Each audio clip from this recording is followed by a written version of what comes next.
Hormone का क्या effect, hormone का graphical presentation, hormone of the antipituitary FSH and LH, इनका क्या इफेक्ट होगा। एफएसएच एलएच ओवरी के अंदर क्या चेंजेस करते हैं ओवेरियन साइकिल में, उन चेंजेस की वजह से ओवरी के अंदर हार्मोन कौन से सीक्रेट होते हैं, उनका इफेक्ट यूट्रस में एंडोमेट्रियम पर क्या होता है। तो ये सारा एक बड़ा पार्ट है, इसको क्लियरली समझने की कोशिश करना most important part medical point of view से। देखिए अपन ने अभी भी कहा था सबसे पहले, जैसे this one is the hypothalamus, hypothalamus और ये anterior, this one is the antipituitary और ये मान लीजिए posterior pituitary, this is the posterior pituitary and anterior pituitary. ये दोनों एंडोक्राइन ग्लैंड्स होती हैं। पोस्टीरियर पिट्यूटरी और एंटीपिट्यूटरी, अभी अपन केवल एंटीरियर पिट्यूटरी की बात करते हैं। तो ये जो ब्रेन है, अपन ब्रेन में आगे देखेंगे कि brain, for brain, mid brain, hind brain. तो फॉर ब्रेन जो होता है उसके 3 पार्ट होते हैं। One is the olfactory lobe, second is the largest part of the brain, brain का 7-8 पार्ट बनाता है, cerebrum, और third part of the forebrain is the diencephalon। तो diencephalon की जो कैविटी होती है V3, थर्ड वेंट्रिकल, उसके फ्लोर पे, in floor of V3 hypothalamus present. Hypothalamus ये एक्चुअल में एंडोक्राइन पार्ट है। अब इसका इफेक्ट अपन देखते हैं ओवरी पे क्या होता है। Hypothalamus also called neuro endocrine organ. Neuro endocrine means nervous system से भी रिलेटेड है और एंडो से भी रिलेटेड है। इसमें बहुत सारे वाइटल सेंटर प्रेजेंट होते हैं, like hunger centre, thirst centre, इसके अंदर लव सेंटर भी होते हैं। दुनिया को मोहब्बतें देने वाला कौन सा ऑर्गन है, दिल या दिमाग? बताओ मोहब्बत किससे की जाती है, दिल से या दिमाग से? दिल तो बेवजह बदनाम है यार, एक्चुअल में मोहब्बत कहाँ से होती है, दिमाग से। और दिमाग को मोहब्बतें देने वाला ऑर्गन कौन सा है, हाइपोथैलेमस। फिल्म देखी होगी मोहब्बतें, पर मोहब्बतों में जो शाहरुख था ना और अमित जी, तो अमित जी थोड़ा सा उसमें मोहब्बतों के खिलाफ थे, और दीवाना कौन था मोहब्बतों के लिए, शाहरुख। तो शाहरुख ने क्या ज़्यादा डाला था उस फिल्म में, हाइपोथैलेमस। आगे बात करेंगे love hormone, oxytocin secret and stored in the pituitary. But अभी इफेक्ट अपन देखते हैं हाइपोथैलेमस। तो हाइपोथैलेमस से हार्मोन, सबसे पहले हाइपोथैलेमस को मास्टर एंडोक्राइन ग्लैंड कहते हैं। तो इससे निकलता है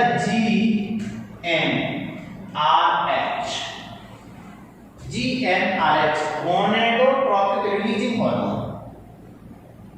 gonadotropic releasing hormone. Gonads means gonadotropic, trophic means stimulant, gonad को स्टिमुलेट करने वाला hormone. Gonads means testis and ovary. यह इफेक्ट किस पे होगा, ओवरी।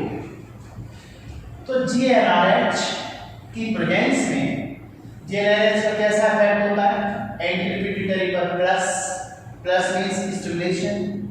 तो अब इस एंटीरियर पिट्यूटरी से स्टार्ट होता है gonadotropic hormone GTH। GTH means gonad को स्टिमुलेट करने वाला हार्मोन GTH। और इस GTH में एक्चुअल में अपन बात करते हैं FSH, follicular stimulating hormone, and LH, luteinizing hormone.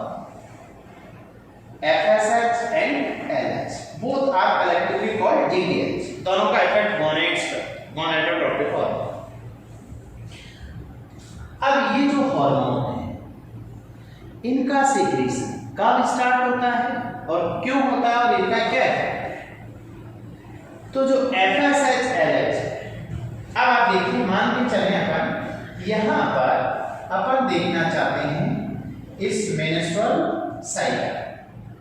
तो देखिए ये इफेक्ट है, ये मान लीजिए अपने हार्मोन से किसका, ब्रेन का, FSH and LH।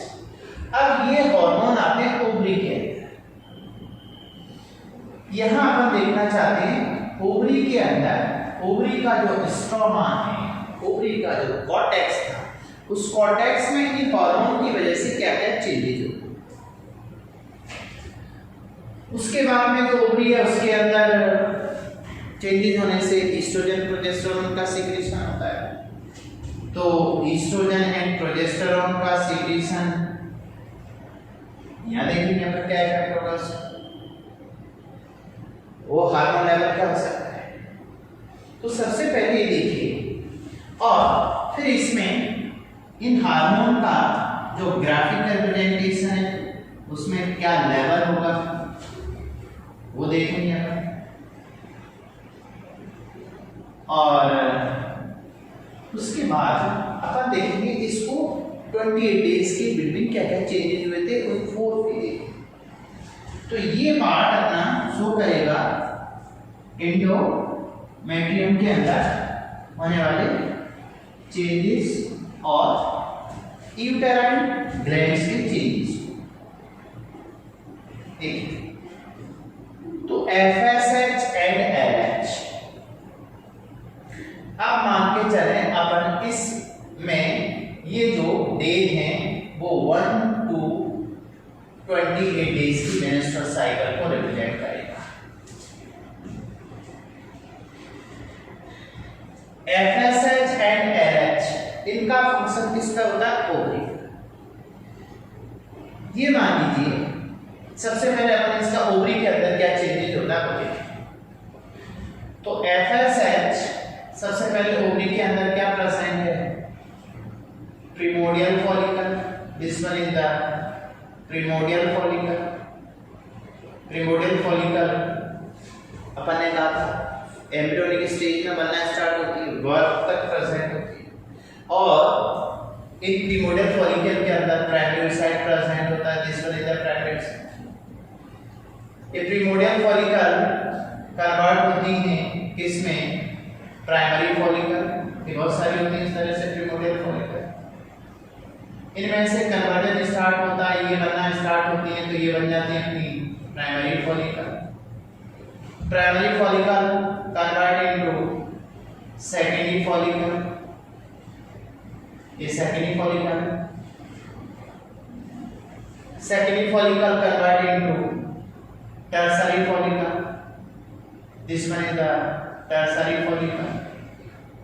Tertiary follicle को अपन देखें तो अभी आप देखिए primordial follicle, this one is the primordial follicle, primordial follicle, primary follicle and secondary follicle. इनका नंबर देखिए, अभी अपने 3 बार पढ़ चुके हैं इसका number. Near about 6 to 12 primary follicle convert into 2 to 3 secondary follicle in presence of, ये सारा काम किसकी प्रेजेंस में हो रहा है, FSH।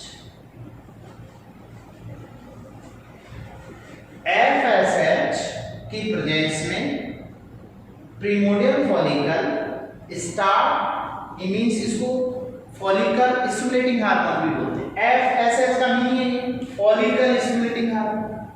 फॉलिकल को प्रोलिफरेट करेगा, प्रोलिफरेटिव फेज। तो FSH और FSH का इफेक्ट ओवरी के अंदर ही देख रहा है। अब जो सेकेंडरी फॉलिकल है ये कन्वर्ट होती है टर्सरी फॉलिकल।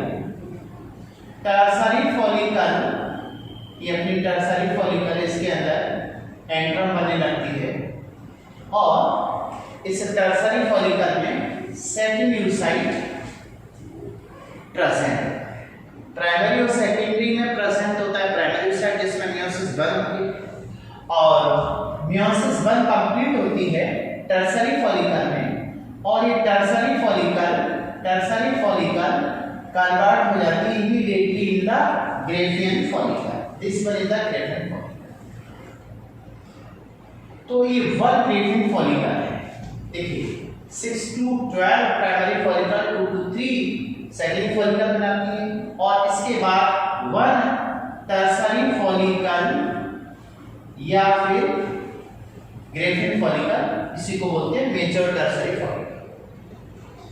इसके अंदर सेकेंडरी होता है, ये कैविटी एंटरम होती है, और बाकी की ग्रेनुलोसा सेल्स प्रेजेंट होती है, थीका, एक्सटर्ना और इंटरना, इनको मेम्ब्रेना ग्रेनुलोसा बोलते हैं। तो अब जो टर्सरी फॉलिकल है जाती है, टर्सरी फॉलिकल और ग्रेफियन फॉलिकल, इनका फॉर्मेशन किसकी प्रेजेंस में हुआ? LH। LH hormone tertiary follicle को ग्रेफियन फॉलिकल में कन्वर्ट करने लगता है। This is the mature tertiary follicle. अब ये काम कौन सी फेज में होता है? Follicular phase. फॉलिकुलर फेज कब होती है? 5 to 14 डेज। तो देखिए ये जो LH का इफेक्ट और FSH का इफेक्ट, ये बेसिकली फॉलिकुलर फेज में होता है। जब LH, अब ये हार्मोन अपन मान के चले कि ग्रेफियन फॉलिकल, अब ग्रेफियन फॉलिकल मान के चले इस LH के प्लेन्स में क्या होता है? ओवुलेशन। तो ग्रेफियन फॉलिकल रप्चर्ड हो जाती है, एक ग्रेफियन फॉलिकल रप्चर्ड हो, इससे क्या निकल गया? ओवुलेशन हो गया, सेकेंडरी साइट। उसके बाद में ये फॉलिकुलर सेल्स हैं, इससे आगे कॉर्पस ल्यूमेरिकम, कॉर्पस ल्यूमेरिकम के बाद ये बनती है corpus luteum. Corpus luteum finally degenerate and convert into corpus albicans। Last 28 days आते हैं कॉर्पस albicans, ये कन्वर्ट हो गया। तो अब देखिए पूरा 1 to 28 डेज के चेंजेस है। अब इन चेंजेस में यहाँ पे देखिए क्या क्या इसका ग्राफिकल रिप्रेजेंटेशन होगा, और डेज की बात करें तो डे ऑफ ओवुलेशन कौन सा? 14th। मान के चलो यहाँ पर अपन थोड़ा सा इसको और बढ़ा लेते हैं, क्योंकि यह 40th डे है, तो इस साइकिल को अपन थोड़ा सा यहाँ तक, ये ओके, यहाँ तक अपन इसको थोड़ा सा और बड़ा कर लेते हैं, जिससे अपने को समझ में ज्यादा। ठीक, मेरे साथ भी ड्रॉ करते रहना है। अब ओवुलेशन मान लीजिए ये वाला, यहां अपन ने this is the day of ovulation, कौन सा? 14th day. ये बिफोर 14 एंड आफ्टर 14। ठीक, अब देखिए आपके क्या क्या चेंजेस होंगे। तो इसमें हार्मोनल चेंजेस देखिए क्या क्या है। सबसे बिफोर 14 एंड आफ्टर 14। आफ्टर 14 में आफ्टर ओवुलेशन ये कॉर्पस ल्यूमेरिकम change into corpus luteum, yellow body, और उसके बाद corpus albicans. This one is the corpus albicans, okay. और ये लास्ट 28 डेज यहाँ पर, this one is the 28 days. अब ये हार्मोन FSH और LH का इफेक्ट है। देखिए यहाँ पे आप ओवुलेशन के लिए कौन रेस्पॉन्सिबल है? LH। इस कॉर्पस ल्यूटियम को कौन बनाएगा, मेंटेन कौन रखेगा? LH। ये ओवुलेशन के पहले वाली स्टेज है, ये ओवुलेशन के बाद वाली स्टेज है। अब ये दोनों हार्मोन का इफेक्ट देखिए आपने क्या होगा। मान लो अपन बात करें कि ये जो फेजिस है इसमें यहां पर ये मान लीजिए 1 to 5 days 1 to 5 days 1 to 5 days day of bleeding. ये 1 to 5 days इसमें क्या हो रहा है ब्लीडिंग। अब ब्लीडिंग जब स्टार्ट तो इसमें hormone FSH and LH already low level होता है। देखिए ध्यान दीजिए एफएसएच एंड एलएच, तो initially this one is the FSH और ये एलएच है, this is the LH. FSH LH में अपन बात करें तो एलएच हार्मोन सर्व होता है। देखिए यहां तक तो एफएसएच कहां तक इफेक्ट था, इस ओवुलेशन के पहले तक यहां, दिस इज द एफएसएच। लेकिन एलएच का सीक्रेशन 40th डे बढ़ गया था। क्या लीजिए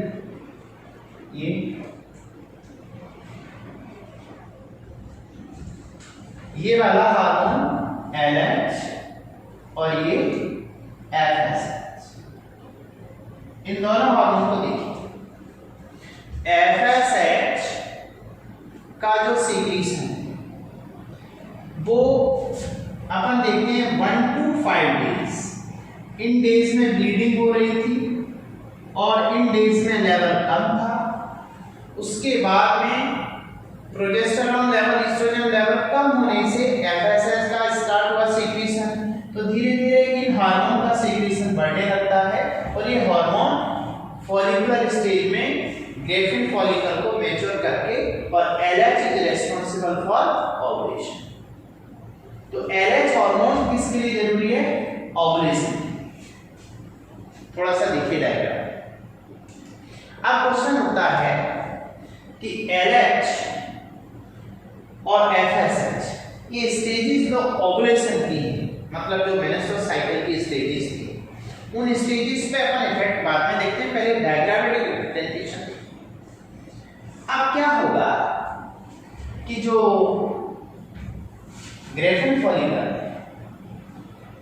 इस ग्रेफिन फॉलिकल से कौन सा हार्मोन निकलना स्टार्ट हो जाता है, एस्ट्रोजन। ये हार्मोन कौन सा सीक्रेट कर देती है, स्टार्ट एस्ट्रोजन। और कॉर्पस ल्यूटियम से कौन सा हार्मोन स्टार्ट हो जाता है, प्रोजेस्टेरोन। तो ये दोनों हार्मोन किसके, ये कौन से साइकिल है, this cycle is ovarian cycle. Ovarian changes. Ovarian changes के बाद में ये जो फेजेस है दोनों, ये है ओवेरियन हार्मोन, सॉरी ये दोनों हार्मोन तो किसके हैं, एंटीपिट्यूटरी। अब इन हार्मोन के बाद में जो ओवेरियन चेंजेस हुए, उन चेंजेस की वजह से जो ओवरी में ग्रेफिन फॉलिकल बन गई, उससे एस्ट्रोजन और बाद में ओवुलेशन का प्रोजेस्टेरोन ये सीक्रेट। तो ये हार्मोन यहाँ पे क्या है, इनको भी देखिए, अपन इसको भी देखिए। तो अपना जो हार्मोन एस्ट्रोजन की बात करें तो देखिए हार्मोन एस्ट्रोजन ये जो 1 to 5 डेज है, इसको अपन मेंशन कर लेते हैं। ये है अपना 1 to 5 डेज, और ये इन डेज में क्या होती है, ब्लीडिंग। अभी बात करते हैं। तो 1 to 5 डेज इसमें देखिए अब एस्ट्रोजन एंड प्रोजेस्टेरोन, तो 1 to 5 डेज के बिटवीन एस्ट्रोजन प्रोजेस्टेरोन का लेवल बहुत लो होता है। मान लो जैसे अपन बात करेंगे यहाँ पर एस्ट्रोजन और प्रोजेस्टेरोन, तो ये मान के चलिए एस्ट्रोजन एंड प्रोजेस्टेरोन, ये धीरे धीरे, ये तो अभी मान लीजिए एस्ट्रोजन है, this one is the estrogen. और एस्ट्रोजन का सीक्रेशन ग्रेफिन फॉलिकल से स्टार्ट होगा धीरे धीरे। देखिए प्राइमरी, सेकेंडरी, टर्शियरी। तो धीरे धीरे यहाँ पर ग्रेफिन फॉलिकल्स सीक्रेट होने लगेगा और ये ईस्ट्रोजन लेवल इंक्रीज हो जाएगा at the time of ovulation, क्योंकि ये सीक्रेट होना स्टार्ट हो जाता है प्राइमरी, सेकेंडरी और ग्रेफिन से। तो धीरे धीरे इसका सीक्रेशन स्टार्ट हो, ईस्ट्रोजन का लेवल, उसके बाद में ईस्ट्रोजन लेवल डिक्रीज होने लगता है। अब प्रोजेस्टेरॉन की बात करें तो ब्रीडिंग फेज में प्रोजेस्टेरॉन का लेवल बहुत लो होता है, this one is the progesterone. और प्रोजेस्टेरॉन लेवल ये ओव्यूलेशन के पहले तक डिक्रीज रहता है, बट आफ्टर ओव्यूलेशन जैसे जैसे कॉर्पस लुटियम बनना स्टार्ट होता है और कॉर्पस लुटियम बनने के बाद इसका लेवल हाई हो जाता है, बाद में जाकर के डिक्रीज होने लगता है। This is estrogen and this one is the progesterone। देखिए ध्यान दीजिए, अब ईस्ट्रोजन एंड प्रोजेस्टेरोन हार्मोन ये मान के चले अपना ये वाला, ये जो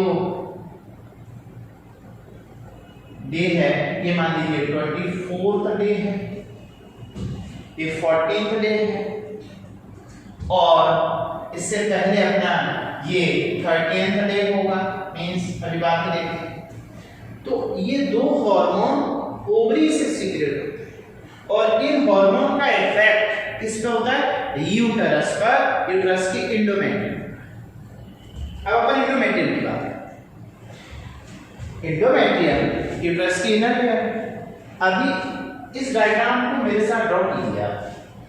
अभी अपन मेनिस्ट्रोसाइकल पार्ट 3 एक लेक्चर और आएगा, उसमें अपन इसको और थोड़ा सा इलैबोरेट करके देखेंगे। फिलहाल आप इस तरह से पहले डिक्टेट कीजिए, डायग्राम बनाइए, उसके बाद उसको अपन रिवाइज करेंगे, तब वो कहीं जाके अपने दिमाग में बैठ पाएगा। मोस्ट इंपॉर्टेंट पार्ट है, ये दोनों डायग्राम आपकी एनसीईआरटी में भी हुए, इवन ये भी दिया हुआ है, एनसीईआरटी का पार्ट है, इसका मतलब ये क्वेश्चन देगा। तो इसमें अब अपन देखते हैं कि जो एंडोमेट्रियम है उसमें क्या चेंजेस होते हैं due to the estrogen and progesterone. तो अपना जो 1 to 5 डे याद है, this one is the endometrium और एंडोमेट्रियम यहाँ आते आते इसके अंदर ये ब्लड वेसल्स होती हैं, ये इसका यूट्राइन बेड है, ये यूट्राइन बेड यहाँ आके रप्चर हो जाता है। उसके बाद में अब देखिए, अब ये जो ये वाला लेवल है, इस लेवल पे देखिए यहाँ पर 1 to 5 डेज था, तो इससे पहले ये 28 डेज होगा और ये 1 to 5 डेज है। 28 डेज आते आते क्या डिक्रीज हो गया था, प्रोजेस्टेरोन। तो प्रोजेस्टेरोन और ईस्ट्रोजन दोनों का लेवल लो है, माने 28 डे पे ईस्ट्रोजन एंड प्रोजेस्टेरोन का लेवल कैसा, लो लेवल। तो low level stimulate to the, मान के चलो यहाँ पे बात करें, ये अपना पॉइंट है 28 डेज का, तो ईस्ट्रोजन एंड प्रोजेस्टेरोन लो है, ये लो लेवल। और इन लो लेवल की वजह से estrogen and progesterone low at the 28 days, इससे पहले वाली साइकिल, और उसमें लो होने से इन्होंने स्टिमुलेट किया किसको, FSH and LH, means low level actual में पॉजिटिव फीडबैक देता है, पॉजिटिव फीडबैक देता है GTH को, इवन GnRH। इससे FSH और LH का सीक्रेशन स्टार्ट होता है। FSH LH का सीक्रेशन स्टार्ट होता है तो उसके बाद में मैच्योरेशन जो फॉलिकुलर फेज है ओवरी के अंदर चेंजेज होते हैं, उन चेंजेस की वजह से hormone estrogen and progesterone secrete होके बाद।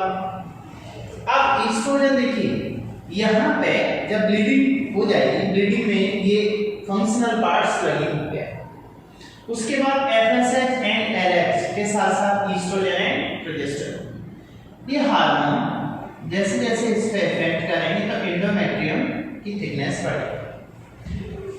एंडोमेट्रियम की थिकनेस बढ़ेगी और एंडोमेट्रियम के अंदर जो ग्लैंड्स होती हैं, एंडोमेट्रियल ग्लैंड्स, इनका साइज भी इंक्रीज होने लगता है। साथ में अपन देखते हैं यहां पे आते आते एंडोमेट्रियल ग्लैंड्स में ब्रांचिंग बढ़ जाती है, सर्कुलेशन बढ़ जाते हैं। तो ये एंडोमेट्रियल ग्लैंड का साइज बढ़ जाता है। जनरली एंडोमेट्रियम की जो थिकनेस है, देखिए ये फेज 1 to 5 डेज, ये कौन सी फेज है? Menstruation. This is menstruation phase number 1। उसके बाद में 5 to 40th डे, इसमें 5 to 10 to 12 डेज, ये फेज यहां से यहां है। This is the proliferative phase. Proliferative क्यों नाम दिया इसका? प्रोलिफरेशन हो रहा है किसका? फॉलिकल का। फॉलिकल मैच्योर हो रही। This is the proliferative phase. यहां से यहां तक मेंस्ट्रुअल फेज, और यहां से 10 to 12 डेज ये कौन सी फेज है? Proliferative phase. अब इस फेज में क्या हुआ? ईस्ट्रोजन लेवल बढ़ा हुआ है। तो ईस्ट्रोजन क्या करता है? जो endometrium, this one is the endometrium. तो एंडोमेट्रियम के अंदर जो वेसल्स होती हैं, ये स्पाइरल आर्टरी के कॉइल्स ओपन होने लगते हैं, स्क्रू आर्टरी भी बोलते हैं इसको। तो vascularisation of endometrium blood vessel को डायरेक्ट करता है। जिससे एंडोमेट्रियम की जो थिकनेस बढ़ेगी, उसको ब्लड सप्लाई इंक्रीज हो जाएगा। ब्लड सप्लाई इंक्रीज होगा तो ये सारा काम किसकी प्रेजेंस में हो रहा है? ईस्ट्रोजन और progesterone both are essential for the formation of implant. तो primary follicle, secondary follicle, tertiary follicle, ये 14 13 डे आते आते एंडोमेट्रियम का साइज बढ़ने लगा। एंडोमेट्रियम की जो थिकनेस है, जनरली थिकनेस होती है यहाँ 0.5 to 1 mm, यहाँ आते आते 2 to 3 mm हो जाता है। अब 12 डे के बाद में धीरे धीरे ईस्ट्रोजन बढ़ रहा था, और ईस्ट्रोजन का हाई लेवल होने से, देखिए ईस्ट्रोजन का high level stimulate to the secretion of LH और बढ़ गया। LH बढ़ता है तो LH का इफेक्ट क्या होता है? LH is essential for ovulation. तो surge of LH is essential for the ovulation। उसके बाद में अब प्रोजेस्टेरोन का सीक्रेशन भी स्टार्ट होगा कॉर्पस ल्यूटियम से। तो अब आप देखिए ये एंडोमेट्रियम की थिकनेस और बढ़ गई, एंडोमेट्रियल ग्लैंड में साइज और बढ़ गया, यहाँ तक सर्कुलेशन बढ़ गया एंडोमेट्रियम के अंदर, एक ग्लैंड ज्यादा, इससे सीक्रेशन ज्यादा और बढ़ जाएगा। तो सिक्रेटरी फेज ओवुलेशन के बाद क्या है? सीक्रेशन बढ़ रहा है प्रोजेस्टेरोन की वजह से। तो ईस्ट्रोजन एंड, अब यहाँ जो थिकनेस है, यहाँ से एंडोमेट्रियम की जो थिकनेस है वो नियर अबाउट हो जाती है 5 to 7 mm, 5 to 7 mm thickness हो जाती है।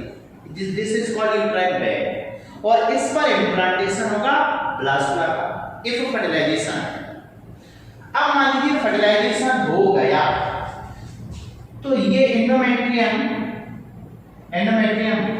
प्रेगनेंसी अप टू 9 मंथ तक एंडोमेट्रियल बैग मेंटेन रहेगा। बट फर्टिलाइजेशन नॉट, तो फर्टिलाइजेशन नहीं होगा तो कॉर्पस ल्यूटियम से जो प्रोजेस्टेरोन सीक्रेट हो रहा है उसका लेवल 24th डे आते आते बढ़ जाता है। High level inhibit to the LH maintain to the corpus luteum, तो कॉर्पस ल्यूटियम डिजेनरेट होना स्टार्ट हो जाती है, उसकी वजह से प्रोजेस्टेरोन लेवल धीरे धीरे डिक्रीज होना स्टार्ट हो जाता है, प्रोजेस्टेरोन डिक्रीज होना स्टार्ट हो जाता है। तो इसके बाद में क्या होगा? ये एंडोमेट्रियम फिर से ब्रेक होना स्टार्ट हो जाएगी, यहाँ पर मान लीजिए ये, और ये एंडोमेट्रियम ब्रेक होना स्टार्ट होगी मींस ये 28 डेज यहाँ पे आके ये प्रोजेस्टेरोन लेवल लो हो गया और एंडोमेट्रियम इस फेज में आके क्या हो जाएगी, ब्रेक हो जाएगी। तो 12 to 14 days this is the ovulatory phase, इसको बोलते हैं ovulatory phase. This phase is called ovulatory. अब आफ्टर 14 के बाद वाली फेज यहां, this phase is called luteal phase और सिक्रेटरी फेज और प्रोजेस्टेरोजेनिक फेज। तो ये डायग्रामेटिक रिप्रेजेंटेशन जिसमें अपन ने क्या देखा, देखिए ये जो साइकिल है, this cycle is uterine cycle. ये कौन से हार्मोन है, ये सारे हार्मोन किनके हैं, एंटीपिट्यूटरी। ये दोनों हार्मोन नीचे वाले कौन से हैं, ओवेरियन हार्मोन। तो ओवेरियन हार्मोन का इफेक्ट किस पर है, एंडोमेट्रियम पर, और एंटीपिट्यूटरी के हार्मोन का इफेक्ट किस पर है, ओवरी पर। ओवरी के हार्मोन का इफेक्ट यूट्रस पर, और ओवरी पर किस हार्मोन का इफेक्ट है, एंटीपिट्यूटरी के। तो अब आप ये देखिए इस डायग्राम से अपने को क्या पता लगा, किस फेज में किस हार्मोन का सीक्रेशन ज्यादा होता है। तो इसको शॉर्ट में ऐसे आता है, ओवुलेशन के पहले किस हार्मोन का लेवल बढ़ा होगा, तो ओवरी की बात करें तो ईस्ट्रोजन, और ओवुलेशन के बाद किसका लेवल बढ़ा होगा, प्रोजेस्टेरोन का। ऐसे याद रखिए डायग्राम से। ओवुलेशन के कौन सा हार्मोन रेस्पॉन्सिबल, एलएच, और एफएसएच और एलएच की दोनों की सीक्रेशन को स्टार्ट कौन सा हार्मोन करता है, low level of the progesterone. तो ये डायग्राम अभी आप तैयार करके रखो। इस डायग्राम से रिलेटेड क्वेश्चन अपन मेंस्ट्रुअल साइकिल की चारों फेज में अलग से चार्ट बना के डिटेल स्टडी करेंगे। ओके।